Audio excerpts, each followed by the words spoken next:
Hi, I'm George Stashak from Mr. Combi Training.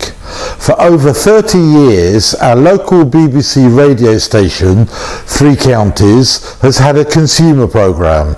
And when listeners phone in about plumbing or heating problems, I'm usually the person who answers it. One of the most popular problems that people face is condensation. So I've made a video for all to see, and hopefully it'll help you to solve that problem. Condensation in the home is basically caused by the worst room, which is going to be the bathroom. The bath is the largest culprit of all. You're looking at two things. One, a large volume of water, 160 to 170 litres of water temperature of over 50 degrees. The next worst place is going to be the shower. But we're looking at lower temperatures around 37 to 40 degrees and a flow rate of around 8 litres to 10 litres. So that's quite easily solvable. After that, we're looking at a saucepan without a lid on. That's a big no-no. Always keep a lid and the heat on low. Radiators drying clothes will contribute huge amounts of condensation in the lounge. And of course we forget people. People breathe out, and the more people in a dwelling will produce more condensation. And the last problem in the house is ventilation, and we'll cover that subject later. A good way to check the amount of moisture that we've got is a hydrometer. One like this costs around the £40 mark, so don't buy anything too cheap because they're just toys or souvenirs. This will give you the amount of temperature and the amount of moisture in the room, and then measure in the bathroom, in the kitchen, in the bedroom particularly. Make sure it's not too dry or not too moist. Well worth having.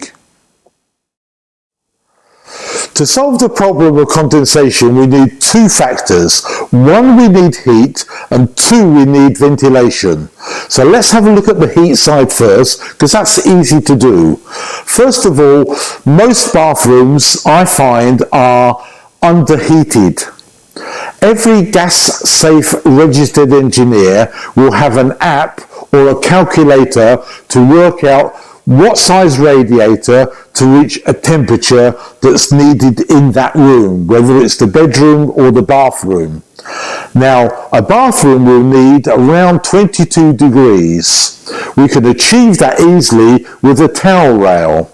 The recommended size is 600 wide and 1800 high, so it's quite a big radiator, but we need that heat, and it's nice to dry towels on it.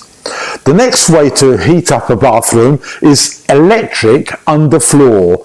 They come with a thermometer thermostat, and because the heating season is maybe 4 or 5 months at the most, the electric underfloor can be used in the autumn and spring to warm up the tiles, and it makes a very pleasant warm bathroom, which adds to removing that condensation. The second part of solving condensation is ventilation. Now, in a bathroom, I've measured an example. So we've got 2.5 meters long, 2 meters wide, and 2.4 meters high. The volume of that is 12 cubic meters. We need to work out the air changes.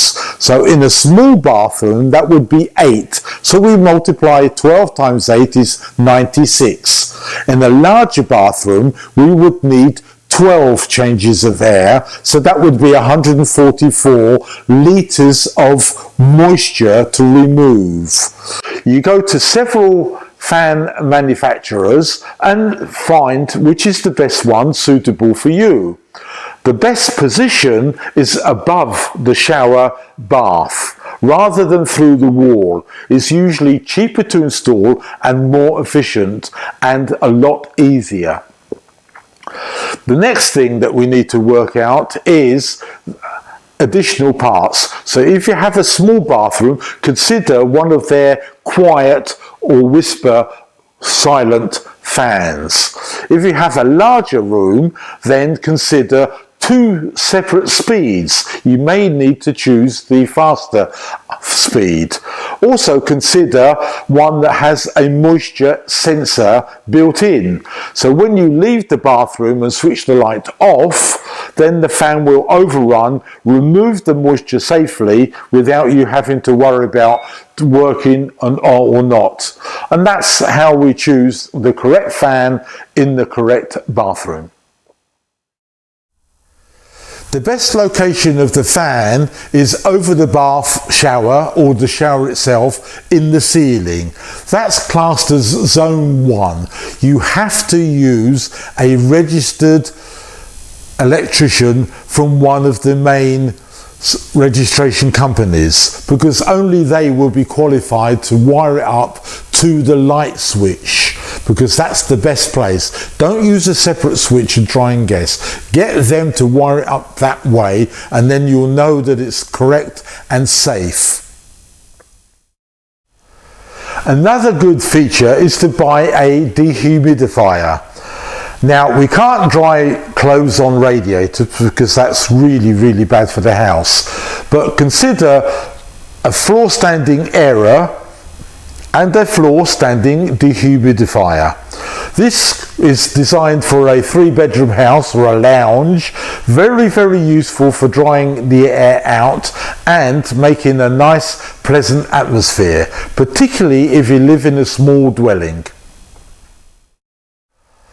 I've put down a short list of hints and tips just to remind everyone what you can do very easily. Number 1, of course, is dry outside. We don't seem to do this very often. We rely on a tumble dryer and the sun is shining. That's free. Avoid 11 o'clock to about 3 or 4 o'clock because the sun could make the clothes crisp, which is not practical to use. Another thing that we can look at is clothes dryers, as we've mentioned, but also don't block ventilators in the house, particularly the ones outside at low level. People do that to stop mice or spiders coming in, but that's really harmful to the house. That cold air wants to go into the building, up through the building and out through the roof, so we need to ventilate the whole house. Don't block them up at all, or any other ventilators. Use that natural ventilation, it's free. Another thing that we can do is, of course, is remember never to use saucepans without a lid.